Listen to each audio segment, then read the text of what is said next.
Hey everybody, Shaelene here, and I am here with our guest teacher today, Kathryn, who, if you haven't met her before, she and I do a lot of work and trainings together, so glad to have her here.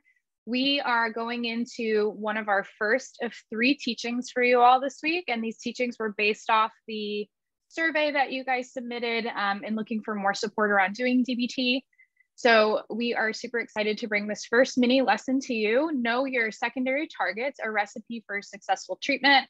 And all of the teachings this week are going to be pretty short bites, but hopefully full of really rich information that's going to help you with your clients. So we'll get right into it.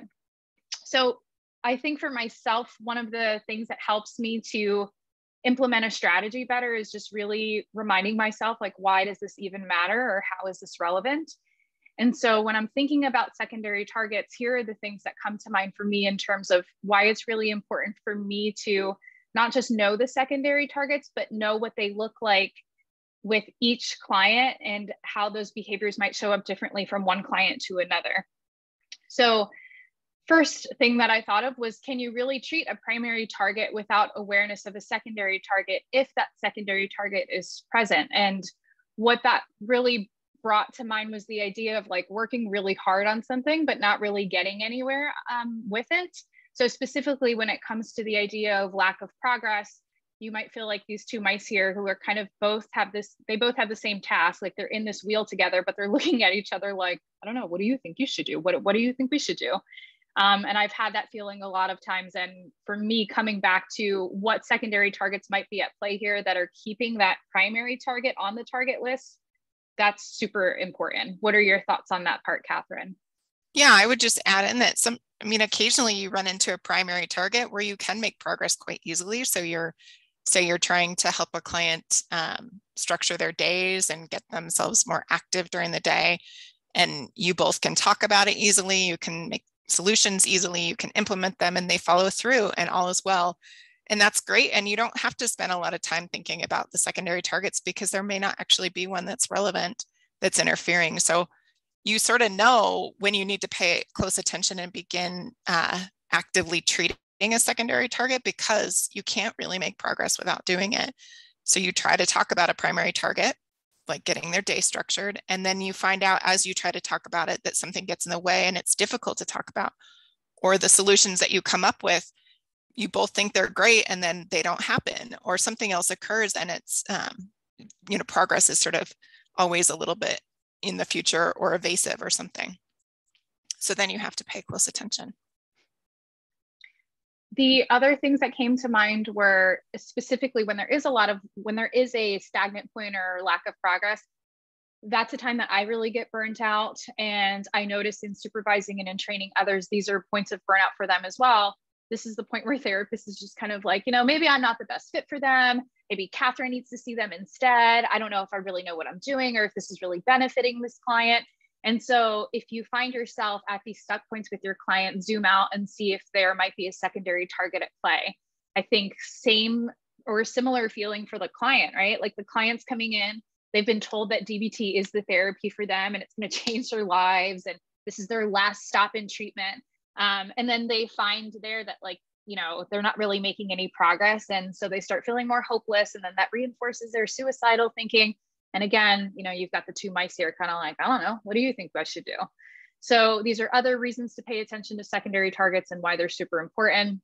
It allows for traction and movement. So once we can figure out that the secondary targets are at play and they are influencing or reinforcing or keeping alive a primary target, we can now name it, have language for it, and then be able to treat it more effectively as opposed to kind of getting hit by a sneak attack is what I call it. So the way that I would describe this is, let's say I'm talking to a client about structuring their day and active passivity is at play, but it takes me a long time to figure out that that's what's going on because in each session it's happening, but we haven't named it. I haven't observed it. I haven't oriented the client to it. So we don't really know that we're working on it. And we're just getting stuck in this like big swamp of what active passivity looks like. So, client kind of throws their hands up. I run in and try to save them from themselves. And all of that time, we're just kind of getting deeper and deeper within the swamp. And it takes about a month or 2 months before someone on team finally says something like, I think this might be active passivity. Have you guys started thinking about this? Are you targeting it?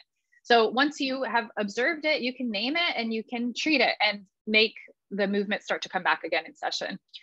Also, in just doing DBT, secondary targets are a part of the treatment. And so if we're having adherent sessions, we have to be thinking about them and talking about them, because if they're there, then they're relevant. And so for that reason in itself, if we want to increase adherence in session, we have to pay attention to secondary targets, but also case conceptualization. So if I'm thinking about secondary targets as a piece of treatment, and I'm thinking about, like making some sort of recipe or meal, and these are a primary ingredient, I'm not really going to know how to use the ingredient in the recipe unless I understand what these ingredients all, like how they all function individual of one another. I was saying to Kathryn earlier, like one of the reasons that it's really difficult for me to cook is because I don't really know the difference between how maybe like one spice tastes versus another.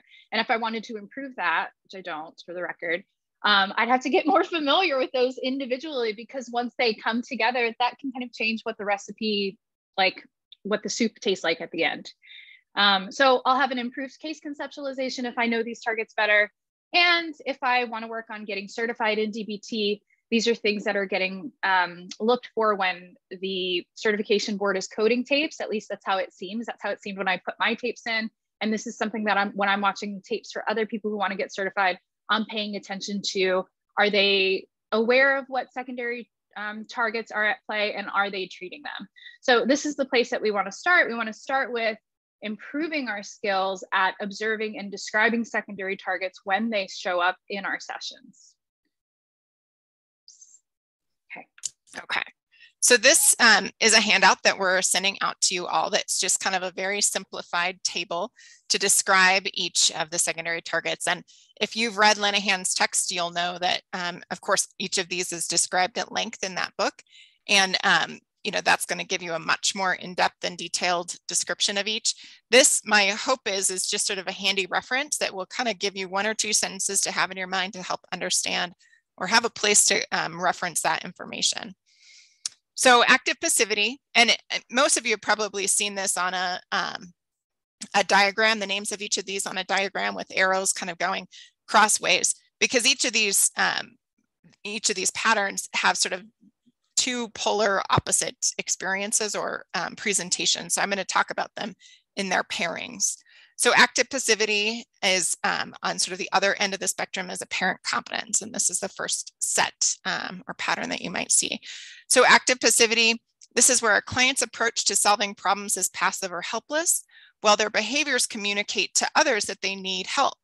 And often that leads to a sense to, for all those around them, including the therapist, this sort of urgency to jump in and help, right? So the client may not actually express the need for help or ask for help directly, and they may not do anything to solve their problem directly, but they may be expressing things like suicidal ideation as a response to their misery, but they're not, and then everyone else around them, so the therapist included, starts to feel this urgency, like they need to jump in and figure something out to help relieve their misery.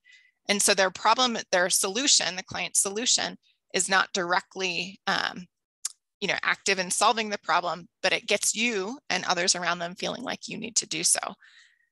And then on the other end of this spectrum, we've got apparent competence. And this is where the client's competence is assumed to be stable. So the therapist sees the person acting in a competent way in one situation or setting, and they assume that that's going to translate to all other settings.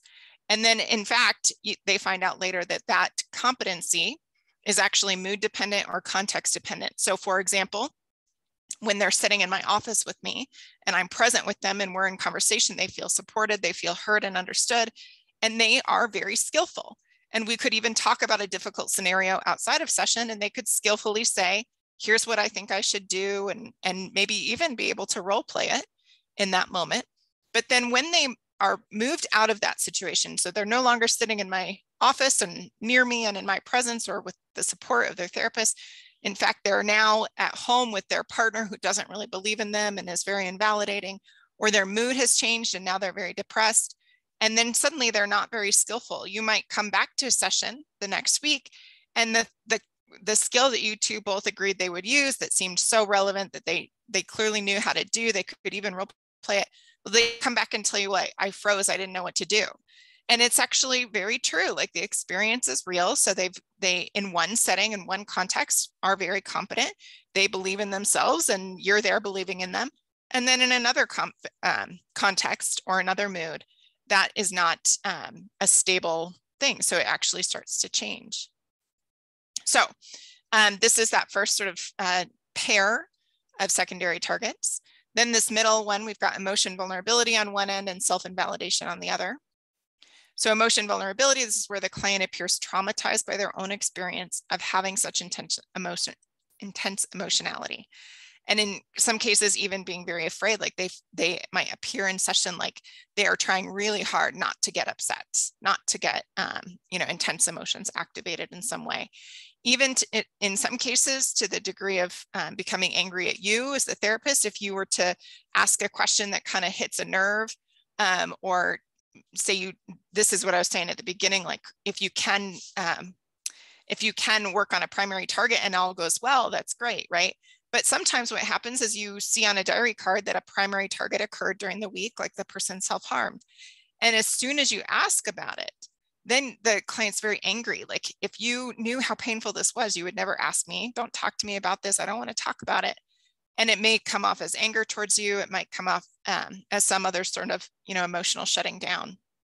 But it's really driven by this fear of their own experience of emotions because they are so very painful and so very intense. And then on the other end of that spectrum, we've got self-invalidation. So this is where all those messages of the invalidating environment, for those of you that are familiar with the biosocial model, you know what that looks like. It's the minimizing of emotional experience, the not taking it seriously, in many cases, punishing or blaming a person for those emotional experiences, and not really taking seriously the extent of difficulty or how much problem solving might really be needed. So in self-invalidation, all of those messages are coming from the person's own, cognitions. So they're blaming themselves, they're judging themselves, they're very apologetic for any emotional expression that they may have. They might be very perfectionistic and very unaccepting of themselves in the ways that they are just human and like all the rest of us, and have emotions and responses that may not always feel very good.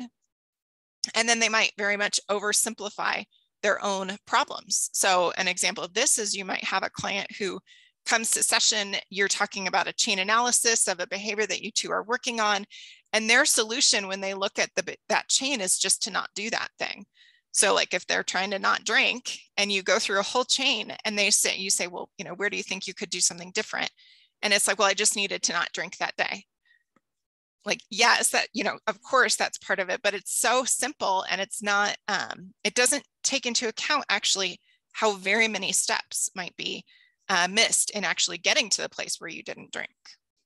Which is, it makes sense that apparent competence and self-invalidation kind of fall on the same side of things, because I could see someone who's very apparently competent like myself. I'm actually laughing because I recently said this to somebody about something that I was working on. I think it was like a workout goal or something. And the answer was like, well, I just need to do it. Like, there is no problem solving. Like, I just need to do it. And I'm laughing, here I am, therapist, paying attention to these things all the time. And bam, it just slips right up on you. So it's really easy to make it seem as though the process itself is way easier than it is, and to oversimplify and invalidate yourself in the process of it. So I appreciate that example. Yeah, I think that comes up way more often than we even notice in our sessions and in ourselves. All right, so the last pairing, we've got unrelenting crisis and inhibited grieving. So in unrelenting crisis, your client might lack the necessary skills or judgment or resources to be able to respond effectively to crisis. So all of us have crises in our lives, and many of us have them happening on a pretty regular basis. And yet the ability to skillfully respond to a crisis where you actually have some forethought about how your response is going to impact other things in your life, and you have resources to back that response, all goes pretty smoothly. Like, you can bounce back from any, big crisis. But when you don't have those things, you don't have a lot of skills to be able to manage it, maybe emotions get really intense, and that's part of what makes it even harder. And you don't have sound judgment, so your ability to reasonably and effectively predict how something that you do in response to one crisis might impact other things, and you don't have a lot of resources, well, then one crisis often leads to another one and another one and another one. And so you might find that you come into session with your client and you're dealing with crisis after crisis after crisis. You can't make much progress. So in that case, you really have to pay attention to actually what makes the person more effective at responding to crises that occur in their life, and in a way that doesn't sort of set them up to having another. So an example where this might show up in session, you've got a client who's running late to session because they missed the bus, and their response to that crisis, missing the bus, is to pay for an Uber to come to your session. And then you find out in session, well, they didn't even have enough money for the session in the first place, and now they've paid for an Uber. And so you can see how the crises begin to sort of stack upon each other, and really having more skills and forethought and resource will help them to be able to prevent that. Which that too really sets someone up to be actively passive, because I can imagine this happening, and I kind of feel it in my body when you're saying they missed the bus and then they got to you and then they tell you they can't pay for session, but they paid for an Uber and the Uber was $75 because of how, and you're just like, what? And they just kind of look at you, and also there's 4 minutes left in session and they're suicidal or they have self-harmed, and you're just like, I have no words. Like, where do we go next? I'm not really sure. But it really sets it up perfectly for the therapist to kind of jump in and try and take over, because we don't want things to get worse. Yeah. Yeah. We want to like bring all the forethought rather than teaching and really helping people understand actually what is getting in their way of having that sort of forethought and their ability to work through all of those. All right. And then on the other end of unrelenting crisis, we've got inhibited grieving. And this is where often for many of our clients, they've not really had any sort of modeling for how to grieve. They've not had any experience of being able to grieve a loss all the way through to where, I mean, I sort of don't know that grief totally goes away, like it's completely resolved, but there is a fluidity that can come when you actually experience and express it. And for most of our clients, or many of our clients, that's blocked. They don't know how to do it. They haven't been taught. They haven't had experience with it. And so instead, these feelings get sort of backed up, right? So they get blocked and avoided, and they're not fully processed. So in session, your client might actually appear really numb when they're discussing like a topic that you might expect more emotionality around. Like, you know, you're discussing a significant grief or loss, or they might appear really detached or disconnected. And it's not that those emotions really aren't relevant or present for the person, but it's almost like they're kind of at such a distance, the person can't quite touch them. And if they try, they're very afraid of the floodgate that might occur or open, you know, and then them being sort of overwhelmed by them. And so they're actually continue to be kind of avoidant. So you can see, I just want to point out, like with all of these sort of pairings, it's very likely that a person can kind of ping pong between the two, right? So a person who's actively passive, there's something valid about it because they may have had that, you know, shaped up by their environment. Their environment always jumped in and helped when they cried. And so they never really had to figure out what to do to solve their problem. They just learned that they cry and it gets solved. So that's, you know, there's some validity to it. But then it also doesn't do much for their sense of self or their like personal, you know, their like self-confidence. And so in some cases, they don't want to feel sort of incapable and incompetent. And so they kind of start communicating in ways that appear really competent, even when maybe it's not totally accurate for a situation. So they're kind of afraid to ask questions because they don't want to appear incompetent. And so they don't ask questions. And then everybody assumes they're fine when they don't know what to do in a certain situation. Or they don't know what they're going to need in once the context changes. So you can see how these, you know, people can kind of go back and forth in extremes. So the next handout that we have here, this is just a lot more detailed examples of what you might see in session, both something you might observe your client doing or not doing, and then something you might observe within yourself. So some of them, like in active passivity, it says therapist feels worried about the client, or therapist feels like they're working harder. So those are things you can observe within yourself in session. The idea of this handout is you might print it and keep it on your clipboard in front of you or on your lap while you're in session. So you can just sort of have in your mind things to watch out for. Or if you notice like a certain experience within yourself, or you notice your client doing something that fits somewhere in here, you can just check it off. And this is not a diagnostic handout by any means. It's just for you to be able to observe over the course of maybe 2 or 3 sessions, what it is that you see happening there. And then you can start to see, okay, this seems like, I think, you know, emotion vulnerability is relevant for my client. How am I going to work that in, like beginning to treat it more effectively?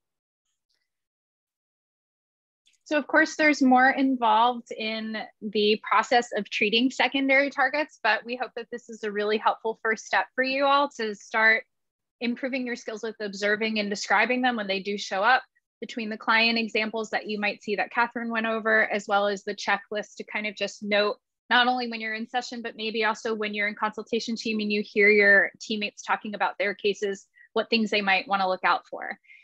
So some things that are coming up this week, keep an eye out for our next mini lessons that are coming up, one on consultation team meetings and hopefully making them more satisfying with a better set of ingredients, and observing limits in chaotic environments, learning how to be a wise cook in a very busy kitchen, that of your clients' lives.